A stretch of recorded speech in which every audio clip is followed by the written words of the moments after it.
morning, ní òwúrọ̀ yìí we want to address one of the leading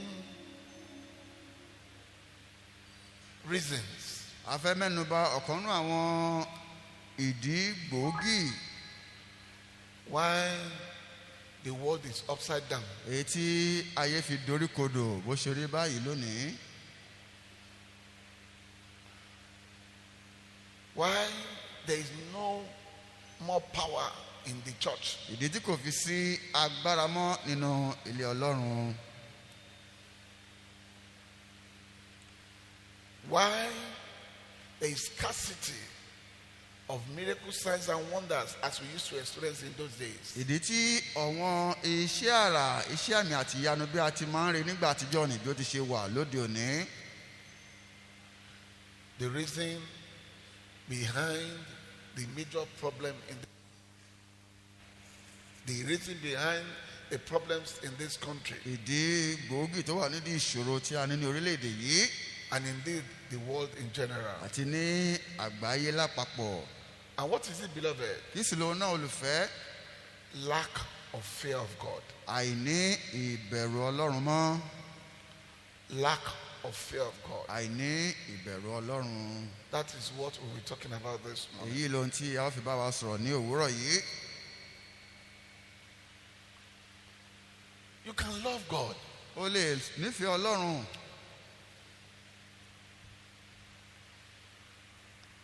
But not fear Him. ṣùgbọ́n kó o má wàá bẹ̀rù rẹ̀.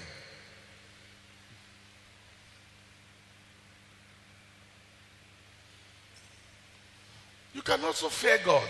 bákan náà o lè bẹ̀rù Ọlọ́run. And at the same time, don't love Him. nígbà kan náà ẹ̀wẹ̀ kí o má sì nífẹ̀ẹ́ rẹ̀.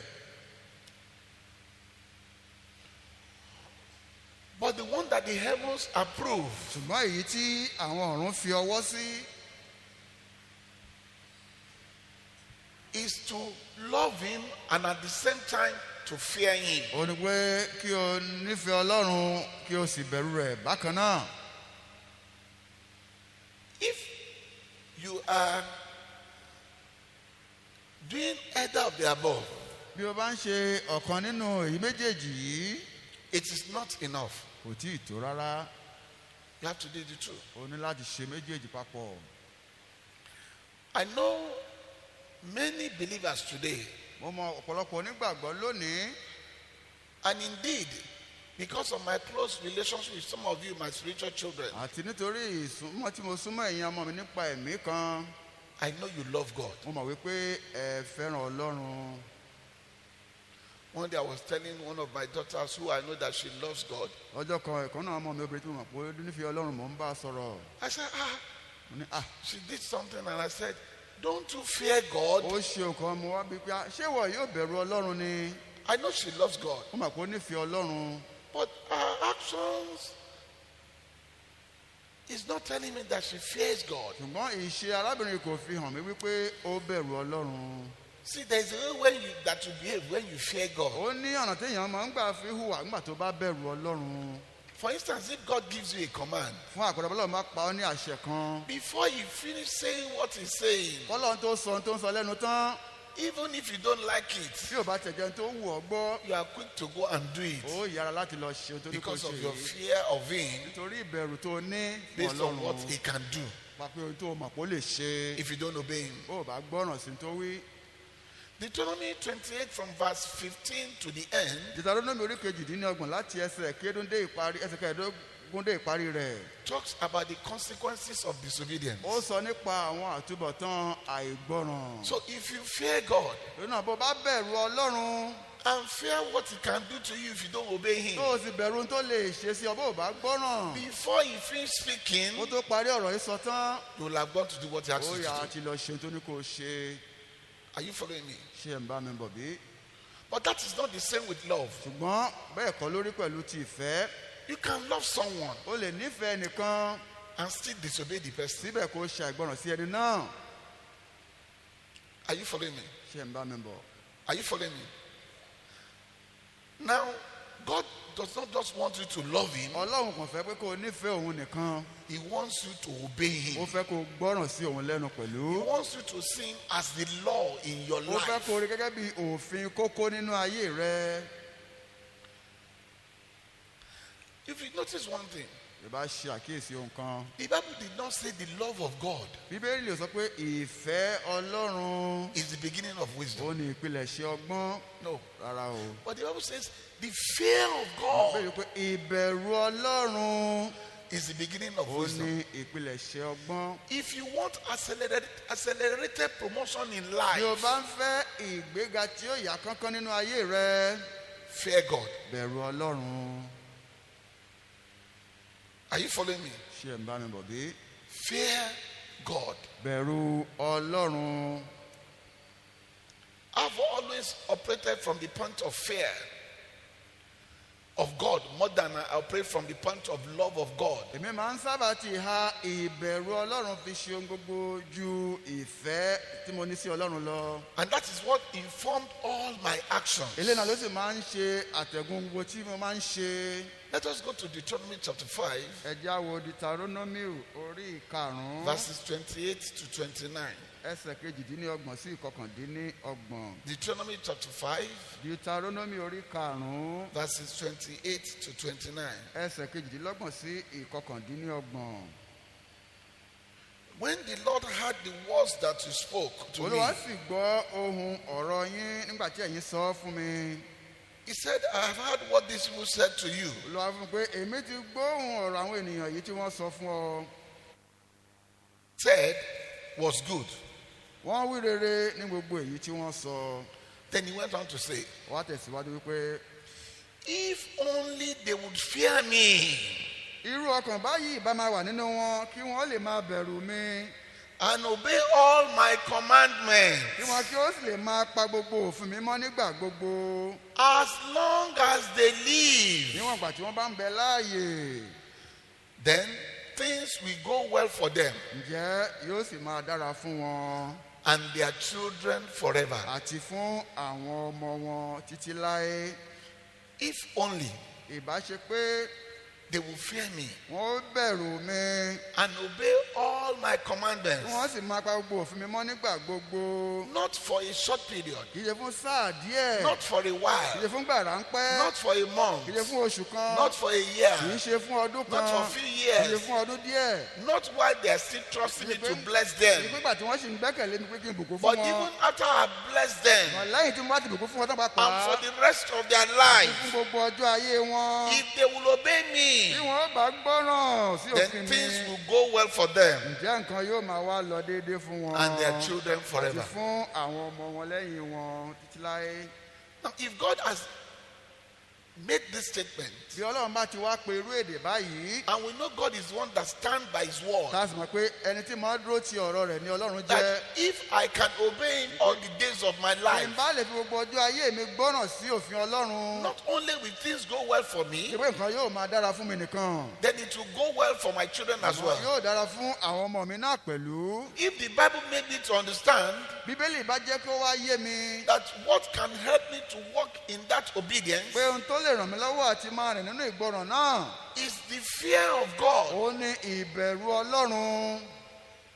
then it's wisdom Ǹjẹ́ ọgbọ́n to say, ni láti wá sọ wípé I must fear God. mo wá gbọ́dọ̀ bẹ̀rù Ọlọ́run yìí? It's something, it's a virtue that I must desire, Ó jẹ́ ogun èyí tí mo gbọ́dọ̀ ní lọ́kàn láti jà. to have the fear of God in me. Láti lè ní ìbẹ̀rù Ọlọ́run nínú mi. In fact, it's a constant prayer that I should pray. Ó tiẹ̀ gbọ́dọ̀ jẹ́ àdúrà òrèkóòrè tí wọ́n máa gbà. The Lord put your fear in me at all times. Wípé Ọlọ́run gbogbo gbà ẹ gbin ìbẹ̀rù yín sínú ọkàn mi. Imagine if our leaders prayed that prayer. Ẹ fojú inú òkà ní àwọn adarí wa lórílẹ̀‐èdè wọn gba àwọn àdúrà yìí. Imagine there is fear of God in them. Ẹ jẹ́ ká fojú inú pé ìbẹ̀rù Ọlọ́run bá jẹ́ kó ń bẹ nínú wọn ni. Imagine those who practice wickedness have fear of God. Ìbájẹ́ pé àwọn tí wọ́n ń hu ìwà ìkà ká ní wọ́n ní ìbẹ̀rù Ọlọ́run ni. Imagine those who commit murder, rituals, fear God. Àwọn apànìyàn tí wọ́n máa ń fìyàn tùtùtù wọn ìbájẹ́ pé wọ́n bẹ̀rù Ọlọ́run ni.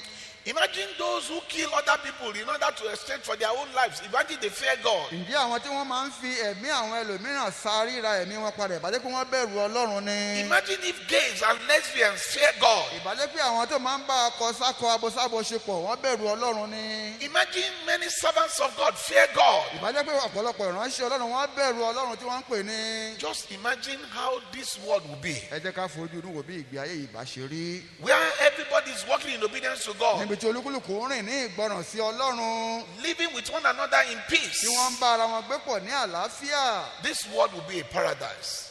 paradíṣe lórí ilẹ̀ ayé ni ayé yìí yóò jẹ́. If you agree with me, shout bí ẹ bá hallelujah. gbà pẹ̀lú bí ẹ ké hallelujah. If there is not something that is so important in the life of a believer, if there is something that is so important in the life of a bó bá ní believer, ohun kan tó jẹ́ kókó jùlọ pàtàkì nínú ọkàn onígbàgbọ́. if there is a virtue that a believer should covet, bó bá ní àìsìkú tó yẹ kí onígbàgbọ́ kan kí ó ní lọ́kàn nínú ayé rẹ̀. it is the fear of God. òun náà ní ti ìbẹ̀rù Ọlọ́run. The difference between a believer ìyàtọ̀ tí ń bẹ láàrin onígbàgbọ́ that is walking in obedience to God's command, tó ń rìn ní ìgbọràn sí àwọn òfin Ọlọ́run in obedience to God's command, àti èyí tí kò rìn ní ìgbọràn sí òfin Ọlọ́run. is the fear of God. òun náà ní ìbẹ̀rù tó wà nínú wọn. In this scripture, nínú ẹsẹ̀ ìwé mímọ́ tí a kà yìí, Moses was reminding the children of Israel what they went through Mósè rán àwọn ọmọ Ísírẹ́lì létí ohun tí wọ́n ti là kọjá after leaving Egypt. lẹ́yìn ìgbà tí wọ́n kúrò ní Íjíbítì tán. How God spoke to them in the midst of fire. bí Ọlọ́run ṣe bá wọn sọ̀rọ̀ láàrin iná. How they had told Moses to go to God on their behalf. bí wọ́n ṣe sọ pé kí Mósè kí ó lọ bá Ọlọ́run sọ̀rọ̀ nítorí tiwọn. And that whatever God said, they will do. àti pé ohunkóhun tí Ọlọ́run bá ti sọ òun náà làwọn ó ṣe.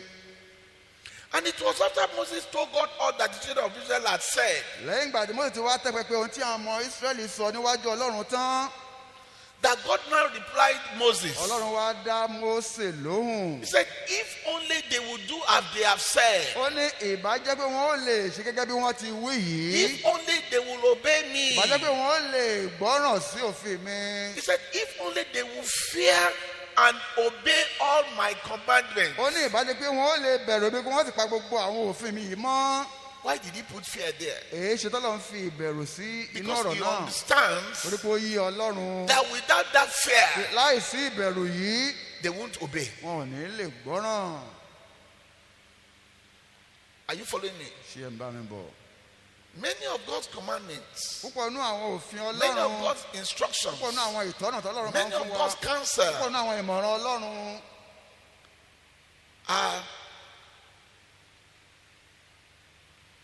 they are things we don't want to do. kì í ṣe àwọn tí máa ń sábà tẹ́ ara lọ́rùn láti ṣe.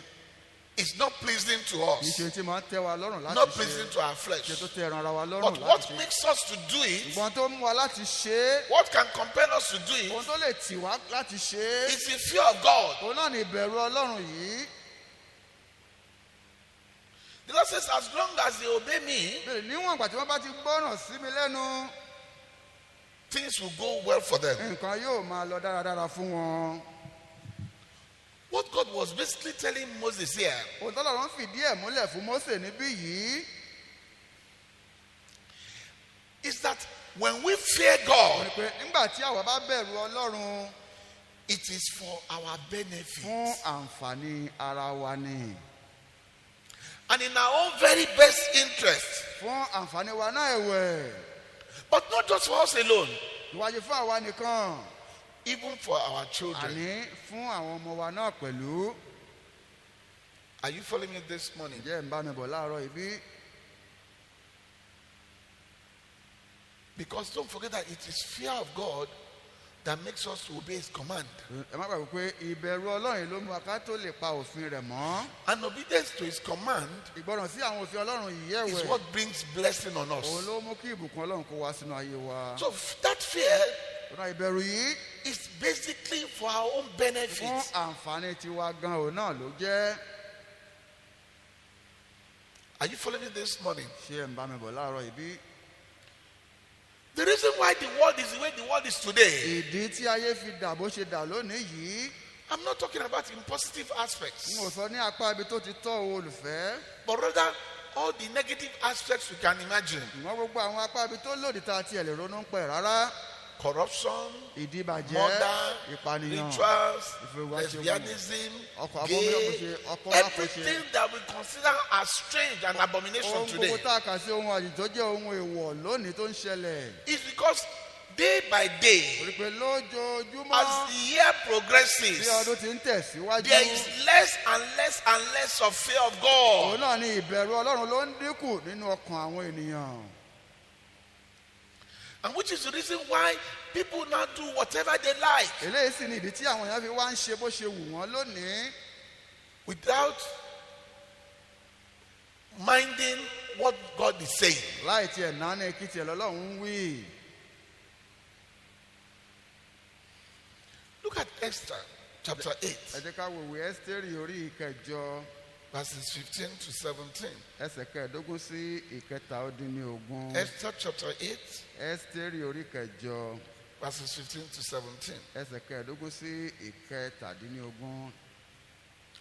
Mordecai went out from the presence of the king wearing the royal violet Mọ́dékáì sì jáde kúrò níwájú ọba nínú aṣọ ọba, and a white robe, aṣọ funfun aláró, a large gold crown and a purple outer robe of fine linen. àti adé wúrà ńlá àti ẹ̀wù okùn ọ̀gbọ̀ kúkúnná.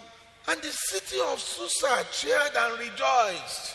Ayọ̀ àti dúdùn sì wà ní gbogbo ìlú Ṣúṣánì. So the Jews were cheerful, Àwọn Júù sì ní ìmọ́lẹ̀ happy, àti inú dídùn joyful, àti ayọ̀ and successful. àti ọlá. In every province and every city where the king's message and decree arrived, Àti ní olúkúlùkù ìgbèríko àti ní olúkúlùkù ìlú níbi tí òfin ọba àti àṣẹ rẹ̀ bá dé. the Jews were happy and joyful, Àwọn Júù ní ayọ̀ àti inú dídùn, feasting and enjoying a holiday. àsè àti ọjọ́ rere.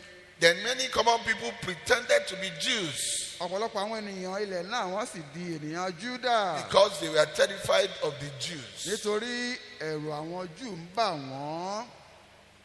The basic message from this scripture Kókó níta orí mú jáde nínú ẹ̀kọ́ tí a kà yìí. can be summed up in Proverbs 16 verse 7. Àlèpákọ̀ nù òwe orí kẹrìndínlógún ẹsẹ̀ ìkeje. And what did he say? Kí sì ló wí? When a person's ways are pleasing to the Lord, Nígbà tí ọ̀nà ènìyàn bá wu Ọlọ́run, he makes even his enemy to be at peace with him. yóò mú kí àwọn ọ̀tá rẹ̀ kí wọ́n wà ní àlàáfíà pẹ̀lú rẹ̀. We see how God moved Mordecai from grace to grace. Adébọ́lá ń ṣe gbé Mọ́dékáì láti ilẹ̀lẹ̀ tó sì gbé ga orí òkè. Now, there is one condition which anyone who desires to move from grace to grace must fulfill. Ǹjẹ́ ó wá ní ohun àlàálẹ̀ kan tí ẹnikẹ́ni tó bá fẹ́ lọ láti ilẹ̀ bọ́ sí òkè tó gbọ́dọ̀ múṣẹ? What is it? Kí ni ohun àlàálẹ̀ náà? Such person must have wisdom. Irú ẹni bẹ́ẹ̀ ò gbọ́dọ̀ jẹ́ ẹni tó ní ọgbọ́n. He must be a wise person. Ó gbọ́dọ̀ jẹ́ ọlọ́gbọ́n ènìyàn. The Bible says in Proverbs 3 verse 35 Bílí sọ́nù ìwé òwe orí kẹta ẹsẹ̀ karùndínlógójì. that those who are wise will inherit glory. Àwọn ọlọ́gbọ́n ni yóò jogún ògo. So who then are those that can be considered as wise? Àwọn wo la wá lè kà gẹ́gẹ́ bí àwọn tó jẹ́ ọlọ́gbọ́n wà yìí? According to the scriptures again, Gẹ́gẹ́ bí ìwé mímọ́ tí a tún kà yìí kan náà. those who are wise are those who fear the Lord rather than man. Àwọn tó jẹ́ ọlọ́gbọ́n làwọn tí wọ́n bẹ̀rù Ọlọ́run dípò ènìyàn. Let me hear someone shout Lẹ́gbọ́n hallelujah. kẹ́nìkan kí hallelujah. Those who fear what God can do to them Àwọn tí wọ́n bẹ̀rù tí Ọlọ́run lè ṣe sí wọn. more than what man can do to them. Ju ohun tí ènìyàn lè ṣe sí wọn lọ. The Bible says they will move from grace to Bẹ́ẹ̀ni grace. wọ́n lọ láti ilẹ̀ wọn ó sì bọ́ síbi ògo. Wow. Wow. Glory be to the name of God. Ògo ni fún orúkọ Ọlọ́run. In Esther 3 verses 1 and 2, Ẹ́sítérì orí ìkẹta ẹsẹ̀ kìíní sí ìkejì. we see how a man, Haman, àrí bí ọkùnrin kan Hámánì was trying to play God by having all men bow down before him. bó ṣe fẹ́ sọ ara rẹ̀ di Ọlọ́run tó fẹ́ kí gbogbo èèyàn kí wọ́n máa wárí fún òun. And he says if they don't bow down before him, ó sì bí wọn ò bá wárí fún òun he will deal with them. òun ó jẹ wọ́n níyà. This morning I'm asking someone here, mò ń bi ẹnìkan léèrè ní ìlú òwúrọ̀ yìí. is there someone in your life, ìjà rẹ nìkan nínú ayé rẹ bí. maybe place where you work, bóyá níbi tó o ti ń ṣiṣẹ́ or in your family, àbí láàrin ẹbí rẹ or maybe an in-law, àbí bóyá àna rẹ kan or a colleague àbí irọ́ rẹ kan who is saying, tó ń sọ pé except you bow down to me, bí ò bá yẹ pé o wá rí kó o tẹríba I fún will òun make your life miserable. òun ó mú kí ayé kó ní ọ lára. This morning, please take a cue Mo from fẹ́- the story mo fẹ́ of kó o Mordecai. kẹ́kọ̀ọ́ láti inú ìtàn Mọ́díkáì yìí lóòrọ̀ yìí. This was what Haman told Mordecai. ohun tí Hámánì wí fún Mọ́díkáì ní eléyìí. But contrary to the expectation of Mordecai, ṣùgbọ́n lòdì sí ohun tí Mọ́díkáì ń lérò. who every man has been bound down to because of his position, ẹni tí gbogbo yẹn ti ń tẹríba fún nítorí ipò tó wà. because of his closeness to the king, torí kó jẹ́ ó súnmọ́ ọba and because tímọ́tímọ́. of what he expects, what they think he can do to them. àti tí wọ́n lérò pé ó mà lè ṣe sí àwọn. They've been bound down to him. wọ́n ti tẹríba fún Hámánì But yìí. contrary to his expectation, wọ́n yàtọ̀ sí ìrètí when Hámánì he náà. made this statement to nígbà Mordecai, tó pe irú èdè yìí fún Mọ́díkáì. Mordecai made him to understand Mọ́díkáì jẹ́ kó yé pé that it was only the Almighty God Ọlọ́run Olódùmarè nìkan ṣoṣo that he can bow down to. ló ń lè tẹrí òun ba fún.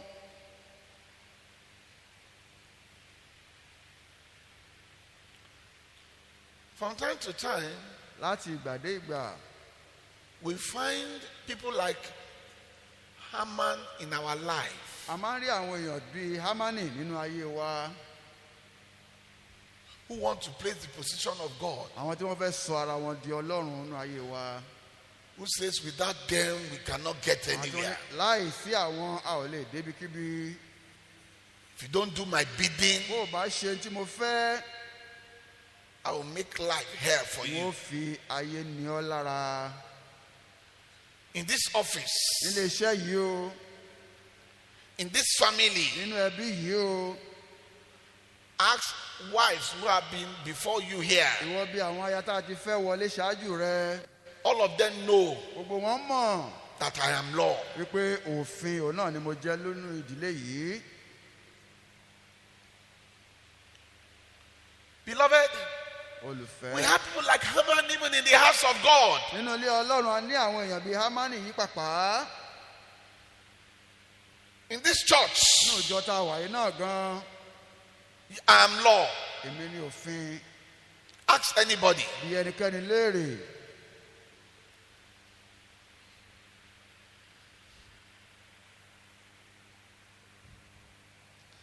I pray in the name that's above every other name, mo gbàdúrà ní orúkọ tó ju orúkọ yòókù lọ. that all the Haman in your life shall be disgraced in Jesus' name. pé ojú yóò ti gbogbo àwọn Hámánì nínú ayé rẹ ní orúkọ ńlá Jésù. I expect you to say a louder mo amen to retí kí that. àmì yín rinlẹ̀ jù báyìí lọ. Àmín.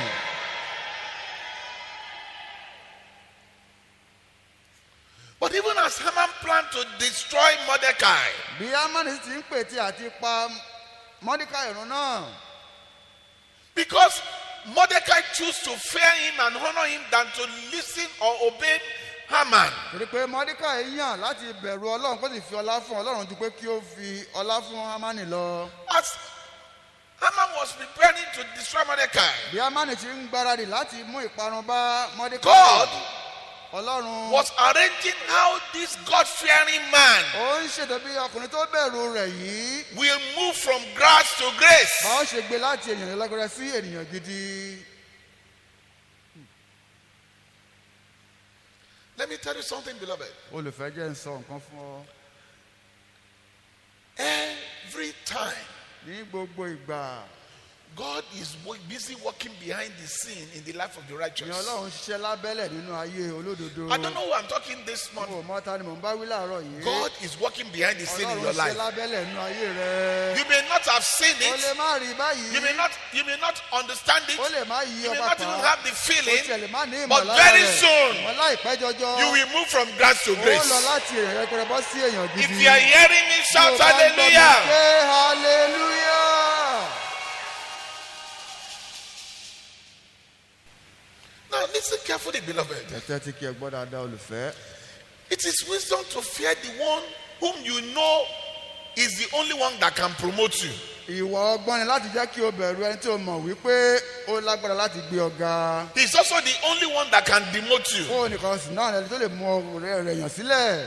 That is why I put the fear of God first ìdí tèmi fi ìbẹ̀rù ọlọ́run síwájú In my life. nínú ayé mi before anything. ṣáájú ohun gbogbo Because I mìíràn. know where I am today. ibi tí mo wà lónìí It is God. ọlọ́run ló gbé mi And if I débẹ̀. fail to please Him, bí n bá kùnà láti ṣe tí ó it's very wù ú easy for Him to remove ó me. rọrùn fún láti mú mi kúrò. Are you following me this morning? ṣé ẹ ń bá mi bọ̀ láàárọ̀ I need yìí. you to understand something, beloved. mo ní láti jẹ́ kí oyè kan ó yẹ yín Whatever pé position you occupy in life today, ipò yòówù tó lè wà nú ayé lónìí it is God who has placed you there. ọlọ́run ló gbé ọ kalẹ̀ And it's síbẹ̀. only God that can remove you. ọlọ́run nìkan ló sì lè mú ọ kúrò That is why you níbẹ̀. must put His fear èyí first tó gbọ́dọ̀ fi ìbẹ̀rù ẹ̀ ṣáájú nìyí. before the fear of anyone. ṣáájú ìbẹ̀rù The Bible ẹnikẹ́ni. says when God approves of you, bọ́lá ń bá fọwọ́ sí ọ̀rọ̀ ayé rẹ. who can disapprove ta ló lè you? lóhùn ò lọ́wọ́ ń bẹ̀ When God mọ́. decides to bless bọ́lá you, ń bá pinnu àti ìbùkún fún ọ. who can change, who can do anything ta about ló lè it? ṣe ohunkóhun nípa rẹ. He says if they rather say they will not bless you, oníbàlá ò ní ìbùkún fún ọ. he says they want to curse you, bọ́lá fẹ́ fi ọ he says gégùn. that I will. ó lè mi làwọn ọmọ rẹ̀ mi ò fi gégùn. It was this principle that our Lord Jesus Christ taught His disciples. ìlànà ìṣe ni jésù olúwa wa ló fi kọ́ àwọn ọmọ ẹ̀yìn rẹ̀. In Matthew 10 verse 28, nínú Mátíù orí kẹwàá ẹsẹ̀ when He told ìkejìdínlọ́gbọ̀n. them, nígbà tó fi fún wa wípé don't be afraid of those who kill the body but cannot kill the soul. ẹ má bẹ̀rù àwọn tí wọ́n lè pa ara tí wọn ò sì lè pa ẹ̀mí. Rather fear the one who can destroy both the body and the soul in hell. ṣùgbọ́n ẹ kúkú máa bẹ̀rù ẹni tí ó lè pa ọkàn àti ara run ní ọ̀run àpáàdì. I'm begging you this morning, mò ń rọ̀ yín lóòrọ̀ do yìí. not allow the fear of man ẹ má jẹ́ kí ìbẹ̀rù ènìyàn. push you against the will of God for your ó sì life. yín dojúkọ ìfẹ́ ọlọ́run fún ìgbé ayé yín. If you allow the fear of man bí o bá fi àyè gba ìbẹ̀rù ènìyàn to make you displease God, kó mọ̀ ọ́ ṣe àìgbọràn sí ọlọ́run. then you are getting ready to move from grace to grass. ǹjẹ́ òun gbáradì láti jábọ́ láti òkè wá sílẹ̀ nìyí. Are you following me this morning? ṣé ẹ ń bá mi bọ̀ láàárọ̀ yìí. Take a cue from Saul. ẹ jẹ́ ká kẹ́kọ̀ọ́ lára Sọ́ọ̀lù. He was a nobody. èyí tí ò jẹ́ nǹkan kan ní tẹ́lẹ̀. His tribe was the least in the tribe of Israel. ẹ̀yà rẹ̀ ló tiẹ̀ kéré jù nínú ẹ̀yà àwọn ọmọ Ísírẹ́lì tẹ́lẹ̀. Yet God chose him to be king. síbẹ̀ ọlọ́run yàn láti jẹ́ ọba Ísírẹ́lì. It was God that elevated him. ọlọ́run ló gbé e sókè. And after God made him to be king, He allowed the fear of man lẹ́yìn tó lọ́n wá sọ ọ́dọ̀bà tó jẹ́ kí ìbẹ̀rù ènìyàn to make him disobey God. kó mú kó ṣe àìgbọràn sí ọlọ́run. And so God wanted him to know who is in charge, ọlọ́run wá fẹ́ kó mọ̀ pé ta lẹ́ni tó ń ṣàkóso who gan. actually is the one who is responsible for his promotion. ta gan lẹ́ni tó ṣe okùnfà ìgbéga And the Lord said, rẹ̀. because you have done torí this, pé wọ́n ti wá ṣe eléyìí o. I'm going to fashion a replacement after you. n I'm ó wá going to replace n you. ó wá adérọ́pò míì dípò rẹ̀. And that was how Saul, who used to prophesy, báyìí wá ní Sọ́ọ̀lù ẹni tó ti máa ń sọ tẹ́lẹ̀tẹ́lẹ̀. he used to enjoy the presence of God. tó ti máa ń jẹ àǹfààní ìwà láàyè Someone who ọlọ́run. used to dine with the ẹni tó prophets ti máa ń bá àwọn wòlíì ọlọ́run jẹun tẹ́lẹ̀. now became someone that started consulting witches. ó wá dẹni tó lọ ń bá àwọn àbùkù sọ̀rọ̀. When you learn to fear the Lord, nígbà tó bá kọ́ bí a ti bẹ̀rù ọlọ́run just like he did for Haman, gẹ́gẹ́ bó lọ́n ti ṣe fún Hámánì. God will take every challenge that the enemy presents before you. ọlọ́run yóò wá gba gbogbo ìpèníjà tí ọ̀tá bá gbé kò ọkàn rí. Whatever problem may come your way, ìṣòro yòówù tó lè pọ̀ whatever lọ́nà. issue may ọ̀rọ̀ arise, yòówù tó lè gbórí dìde. whatever enemy may rise up against ọ̀tá you, yòówù tó lè dìde sí ọ. God will say, sit down. ọlọ́run yóò lè wọ́n ṣáàjókòó Don't tiẹ̀. worry. má darẹ̀ láàmú. Let me handle this. jẹ́ kápẹ́ eléyìí.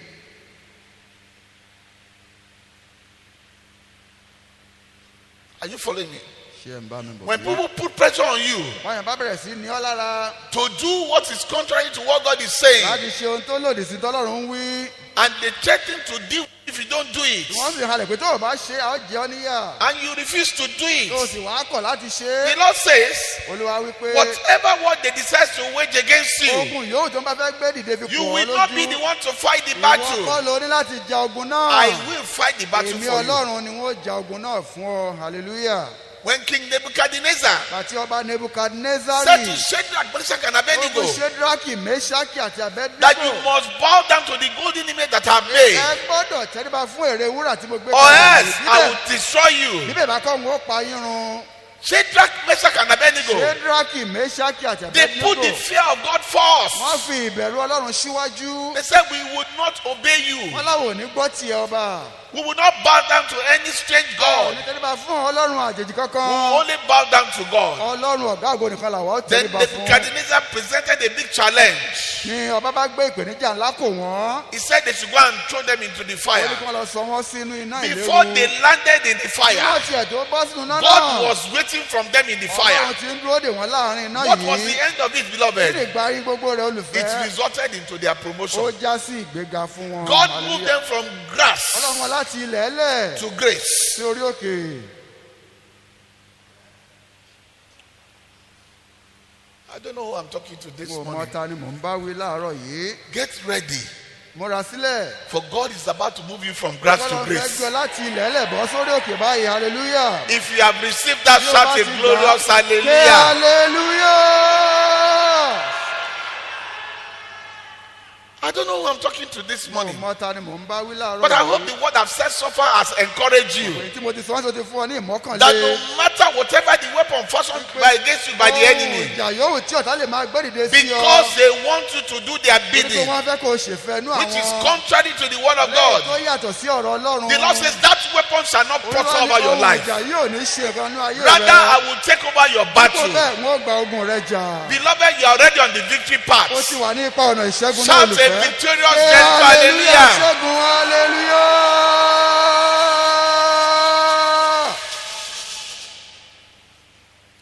Now, we also know the story of Daniel. Bẹ́ẹ̀ ni ara mọ ìtàn ti Dáníẹ́lì náà. It was clear that he was another person that feared the Lord. Ó tún jẹ́ ẹnìkan tó náà bẹ̀rù Ọlọ́run. God raised him from grass to grace. Ọlọ́run gbé láti ilẹ̀ ẹlẹ́ ó sì gbé dé ipò gíga. After being miraculously delivered from the lion's den, Lẹ́yìn tí a ti gba ọ̀nà àdáńdè kúrò nínú ihò kìnìún. he was then promoted. Lẹ́yìn náà wá gbé ga. In the name that's above every other Ní name. orúkọ tó ga ju orúkọ yòókù lọ. I don't know who I'm talking about Ọmọ this ta ni morning. mò ń bá wí láàárọ̀ yìí. But that trap that the enemy has set for you, Páńpẹ́ tí ọ̀tá ti dẹ́ kalẹ̀ fún ọ the ni. Lord will deliver you from it in Olúwa yóò Jesus' gbà name. kó nínú páńpẹ́ náà lórúkọ Jésù. And as soon as he delivers you, Ó bá ti ń dá ọ́ndè báyìí. he will set you up for promotion Yóò in gbé Jesus' ọ̀gá name. fún ìgbéga lórúkọ Jésù. Before the end of this Ní year, ọdún yìí tó parí. you will receive multiple promotions. Ó gba ìgbéga ìlọ́po If you believe so, ìlọ́po. shout Bí o bá rò hallelujah. bẹ́ẹ̀, ké hallelujah. Now, one of the things that troubles me, Ọ̀kan nínú tó máa ń dà mí láàmú lọ́kàn. one of the things that's a serious concern for me today, Ọ̀kan tó jẹ́ ẹ̀dùn ọkàn tó ga jù fún mi lónìí. which I ponder about every Mo time, máa ń ronú lé lórí ní gbogbo ìgbà. is that I don't see Christians of today Olùpẹ̀ n ò rí àwọn Kìrìsìtẹ́nì òde òní exhibiting that kind of fear, tí wọ́n máa fi irú ìbẹ̀rù Ọlọ́run yìí hàn mọ́. fear of God. Bẹ̀rù Ọlọ́run I don't see it anymore. n ò rí mọ́ báyìí lónìí. Only very few today exhibit it. Àwọn díẹ̀ báyìí ló máa ń fi irú ìbẹ̀rù Ọlọ́run yìí hàn Only lónìí. very few servants of God today even exhibit it. Àwọn ìránṣẹ́ Ọlọ́run díẹ̀ báyìí ló ń fi irú ìbẹ̀rù Ọlọ́run báyìí Because hàn. truly, beloved, Pé olùfẹ́ it's not just by what people say, kì í ṣe nípa táwọn èèyàn kan sọ but by the nìkan. actions of some people, Ṣùgbọ́n nípa táwọn kan tiẹ̀ ń ṣe you pàpà. will know whether they fear God or Ó not. lè mọ̀ bóyá wọ́n bẹ̀rù Ọlọ́run àbí wọn ò bẹ̀rù rẹ̀. Am I making sense to you? Ǹjẹ́ ọ̀rọ̀ mi yé wa bí? It's lack of fear of God Àìní ìbẹ̀rù Ọlọ́run ni that makes the servant of God ló mú kí ìránṣẹ́ Ọlọ́run think first and foremost about his pocket kó kọ́kọ́ máa rò nípa àpò ti ara rẹ̀ náà.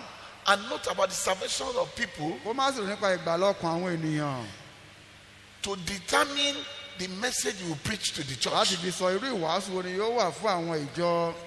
Let me be honest with you, beloved. ẹ jẹ́ n bá yín sọ òótọ́ I'm olùfẹ́. looking at the world today mo ń wo báyé ṣe rí and I lónìí. keep asking myself wá ń this bi ara mi morning, léèrè lóru pé from time to time, láti gbàdégbà. if Jesus were to be here, bí Jésù bá wà níbí will yìí. his messages focus on prosperity ǹjẹ́ ìwàásù rẹ̀ yóò máa dárí lórí ìṣeré or níbí on salvation? àbí lórí ìgbàlà?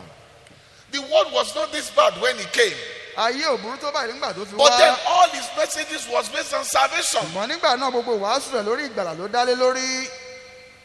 But today, mọ́ lónìí all we talk about kìkì ohun tá à ń sọ nípa rẹ̀ is money, òun náà ni owó, prosperity, ìṣerere, blessings. ìbùkún. We've somewhat talked about blessings àti wá ń tẹnumọ́ ìbùkún yìí débi pé that people actually forget what is called fear of àwọn God. èèyàn tiẹ̀ wá gbàgbé tá à ń pè ní bẹ̀rù Ọlọ́run báyìí.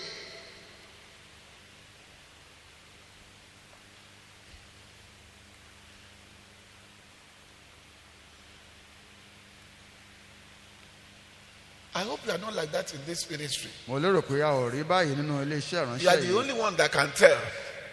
àwa nìkan la lè sọ lọ́kàn ara wa. If our focus is more on salvation, ó bá jẹ́ pé àfojúsùn wa lórí ìgbàlà ni prosperity, àbí ìṣerere. are you following me this morning? ṣé ẹ̀ ń bá mi bọ̀ láàárọ̀ yìí. The Almighty God Ọlọ́run Olódùmarè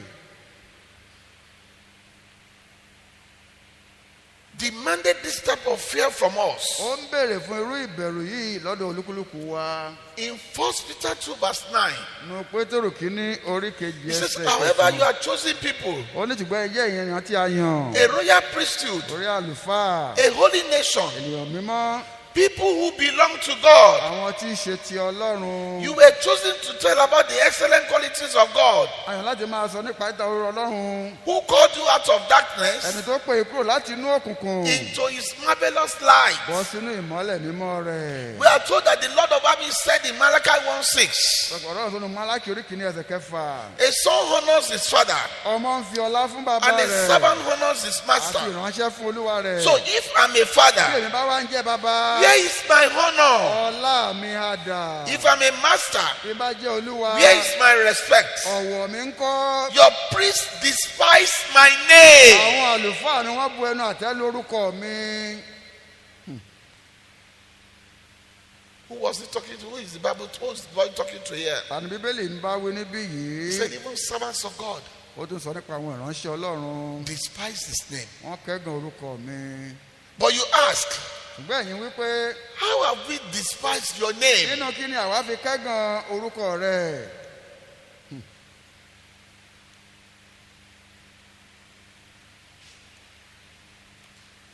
Lack of fear. nínú àìbẹ̀rù Ọlọ́run. Stand up on your feet. ǹdẹ́dó lórí ẹsẹ̀ rẹ̀.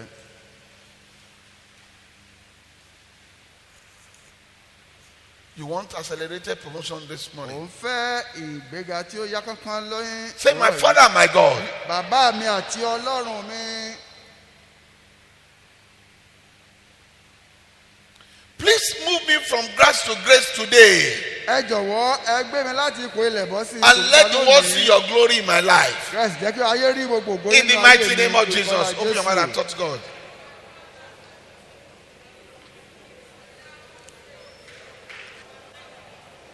In Jesus' mighty name we are praying. ní orúkọ ńlá Jésù la And so gbàdúrà. he will do for you in Jesus' bẹ́ẹ̀ ni name. yóò sì ṣe fún ní orúkọ ńlá Jésù. If you receive it, shout bí ẹ bá ti gbà hallelujah. ẹ kí hallelujah.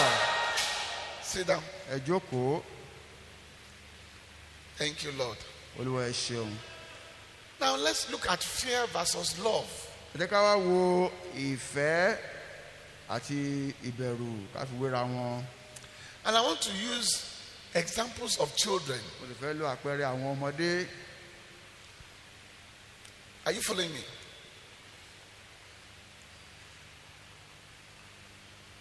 If you observe children carefully, bí ẹ bá ṣe àkíyèsí àwọn ọmọdé dáadáa, You can easily tell the ones that fear their parents. ẹ tètè mọ èwo ló bẹ̀rù àwọn òbí wọn láàrin wọn.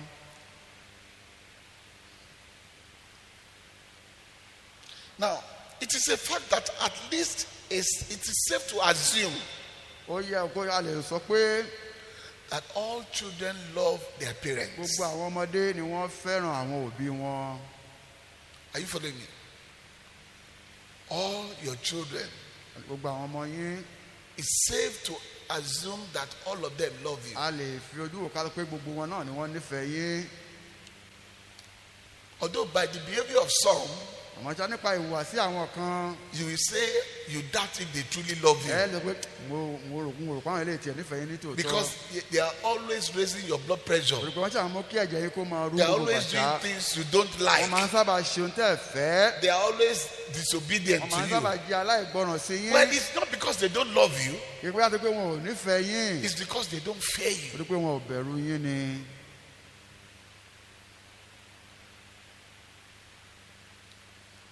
Are you following me this morning? ṣé ẹ̀ ń bá mi bọ̀ láàárọ̀ yìí.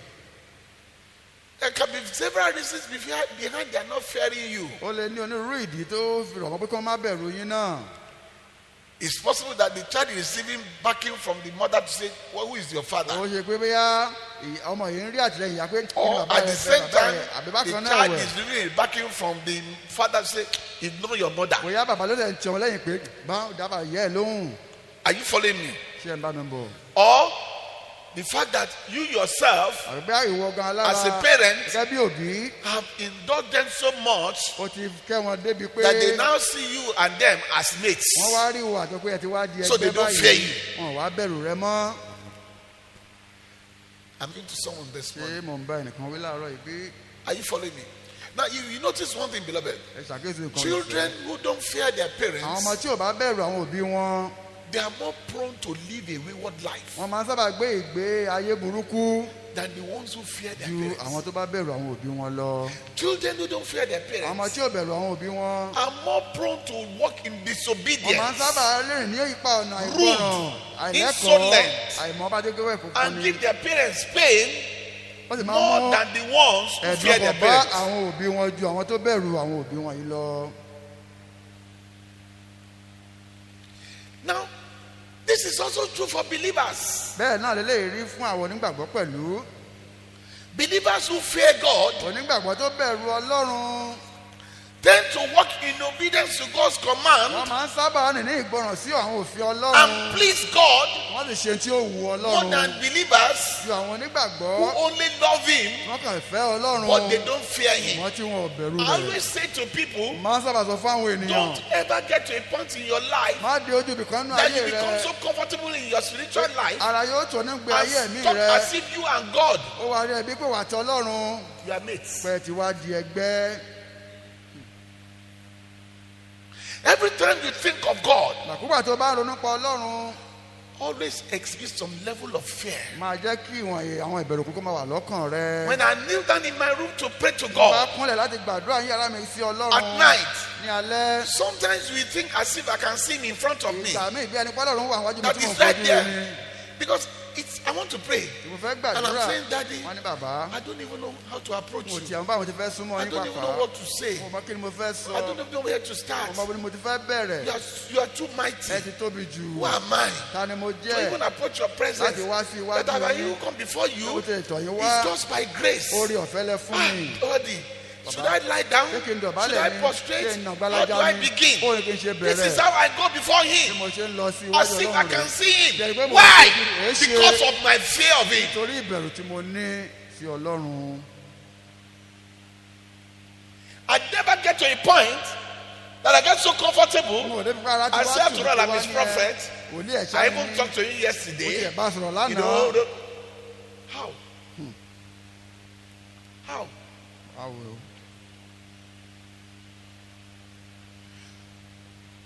I come before you to bow down. mo tọ̀ ọ́ wá mo wọ tẹríba níwájú I rẹ didn't come before you to look at you in the mo face. wá wò ọ́ lójú bàbá.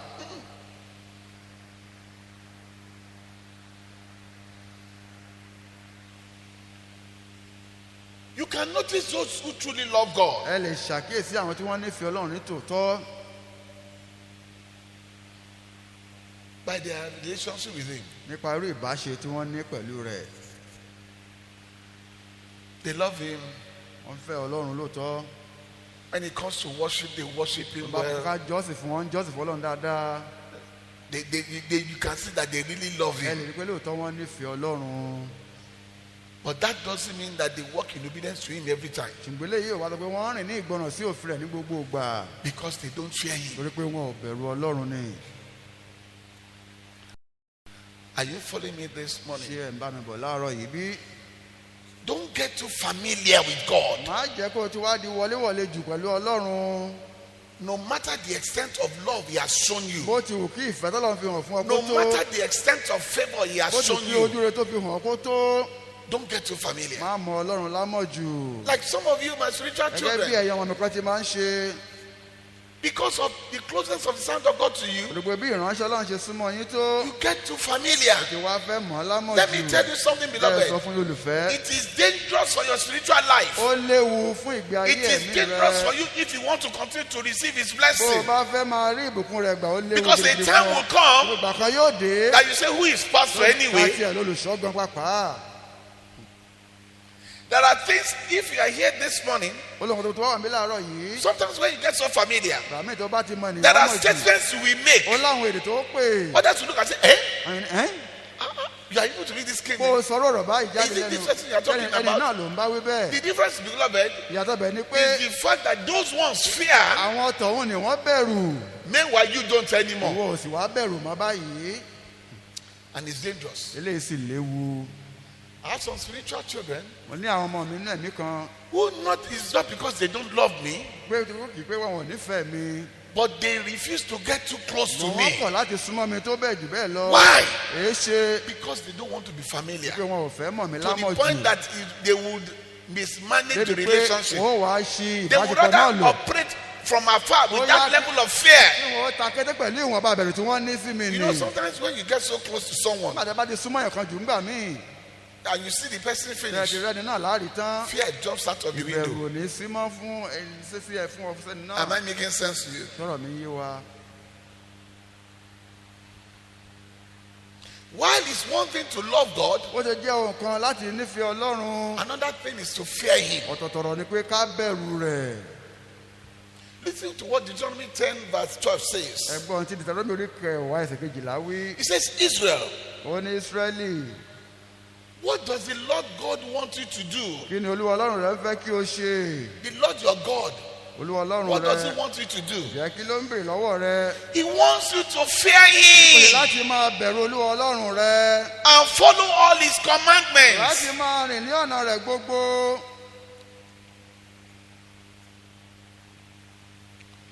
Then love Him, láti máa fẹ́ ẹ.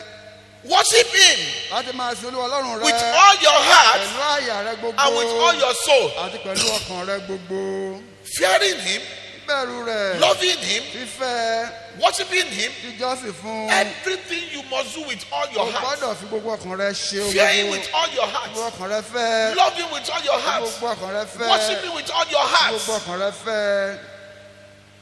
That is how you can get the best from God. bó ṣe lè rí ire gbà lọ́wọ́ ọlọ́run nìyí. That is what will move you to walk in ohun obedience. tí ó mú ọ fi rìn ní ìgbọràn lélẹ́yìí. From this scripture, beloved, láti inú ẹsẹ̀ mímọ́ yìí olùfẹ́. you can see that God wants us to fear Him. àlọ́ pé ọlọ́run fẹ́ pé kí á bẹ̀rù òun.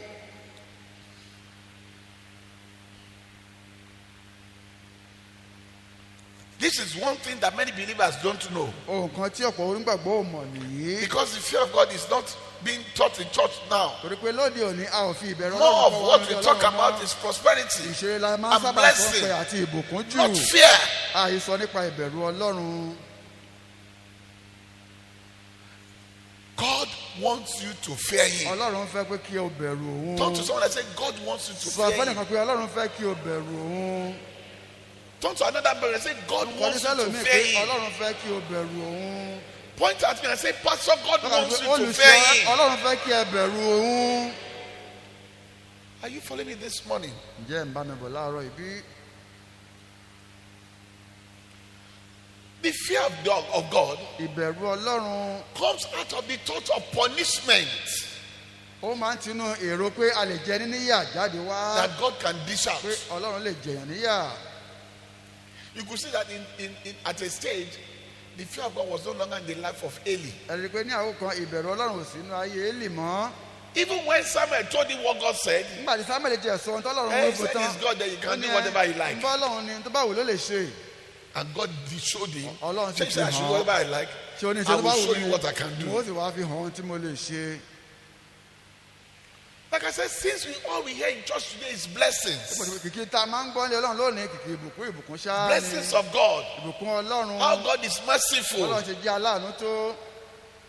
We have been conditioned only to love God a ti tu ọkàn wa kalẹ̀ pé kákan máa fẹ́ Ọlọ́run nìkan ni. and not to fear Him. ká má sì bẹ̀rù rẹ̀. Because all we talk about is God's blessings, kìkì ìbùkún Ọlọ́run là ń sọ nípa rẹ̀ God's lónìí. mercy. àánú Ọlọ́run. So when we talk about His blessings, a bá ń sọ nípa pé ó Is bùkún he fún wa merciful? ó jẹ́ aláàánú. the only thing that teaches us, points to us, ohun tẹ́lẹ̀ máa ń tọ́ka tó kọ́ wa nìkan ni pé is to love Him, kásá nífẹ̀ẹ́ Ọlọ́run. not to fear Him. mọ̀ ká má bẹ̀rù rẹ̀. Am I right? If all they tell you about, oh, what pastor can do for you, pastor is nice, pastor is kind, pastor can bless you, ó lè fún ọ ní ìbùkún fún ọ. you will only, that can only make you love, eléyìí kan lè mú ọ kó o nífẹ̀ẹ́ but mi it ni. cannot make you to fear. wọ́n á kò lè mú ọ bẹ̀rù.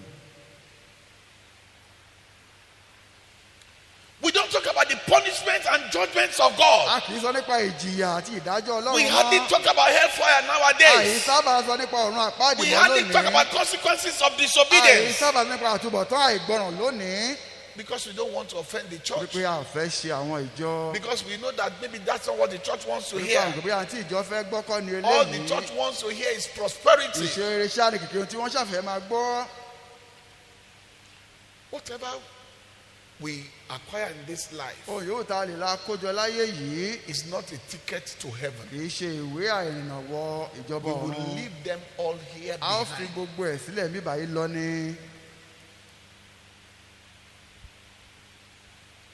The money you have owó tó o ní cannot buy you ticket to kò heaven. lè fún ọ ní ìwé ìrìnnà láti dé The vehicles ìjọba you ọ̀run. have àwọn ọkọ̀ ayọ́kẹ́ tó o ní Cannot take you to kò lè heaven. gbé ọ dé ọ̀run.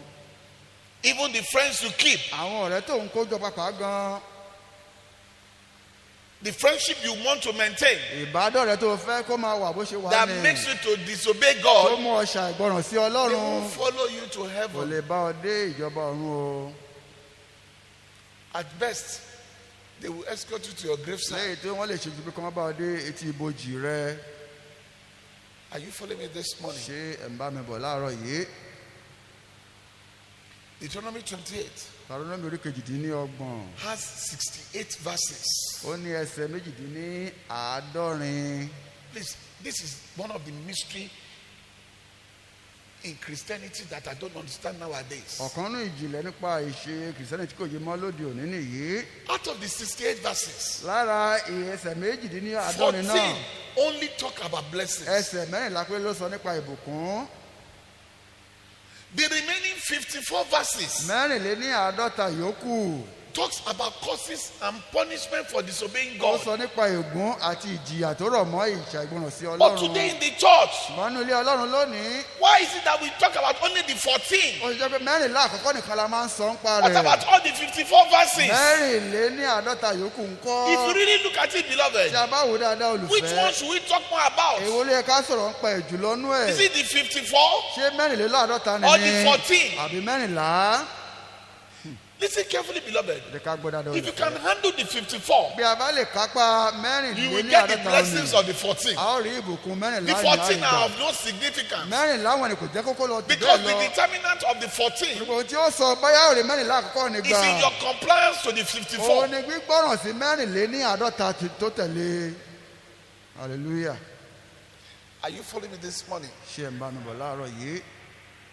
But meanwhile, all we hear and we talk about is just on the 14. kìkì tá a kàn ń tẹnumọ́ náà ni orí mẹ́rìnlá It àkọ́kọ́ talks about yìí. blessings. ìbùkún nìkan là ń sọ The pé. 54 that talks about punishment. mẹ́rìnlá tó sọ ń pa àwọn mẹ́rìnlá tó sọ ń pa And ìjìyà curses. àti ègún We don't talk about it. a kì í sọ ń pa wọn. Is there a part of the Bible ǹjọ́ wa ní apá àbíkọ́nu that bẹ́ẹ̀lì is bí forbidden to preach èyí about? tá a sọ pé àgbọ̀dọ̀ wàásù ń pa ẹ̀ níbí.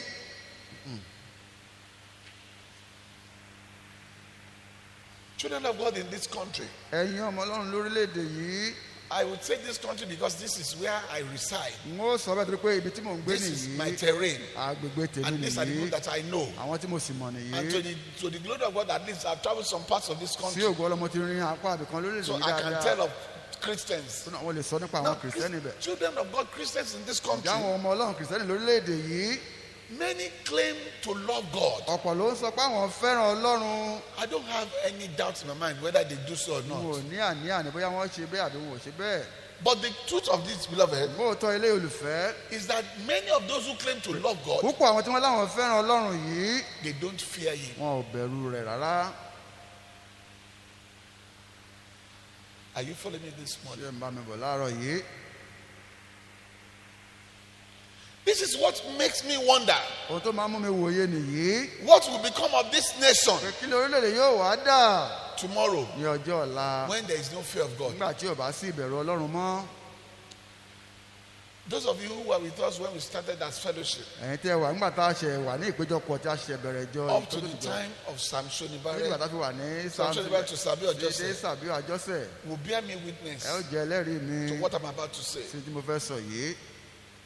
In those days, nígbà nìlọ́hùn not only do people have the fear of God, yìí pé àwọn èèyàn ní ìbẹ̀rù ọlọ́run nìkan but they have the fear of His ṣùgbọ́n servant. wọ́n ní ìbẹ̀rù ìránṣẹ́ ọlọ́run.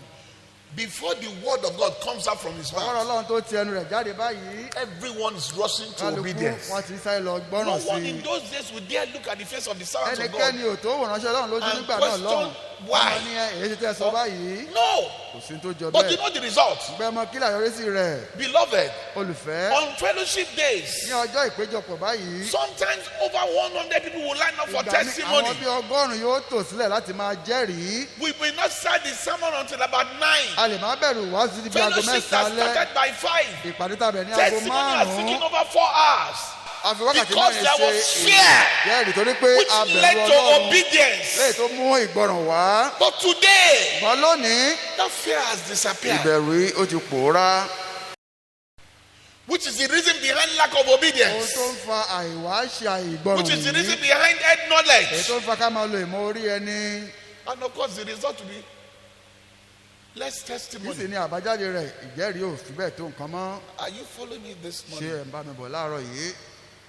Just like we do in church. gẹ́gẹ́ bá a ti máa ń ṣe inú ilé When we think lọ́rùn we've gotten to a realm, nígbà tó bá dé ibì I'm kan not spiritual, gbogbo jẹ́ ní I speak in ẹ̀mí tongues, òun fèdè fọ̀ into I know, èmi náà mọ̀ nobody can tell me ẹ̀ka lè sọ anything. ohunkóhun fún mi. The same way we do it to servants of bá a God, ti ń ṣe é sí the ìránṣẹ́ same way we do ọlọ́run it before God as bẹ́ẹ̀ well. náà là ń ṣe sí ọlọ́run pẹ̀lú.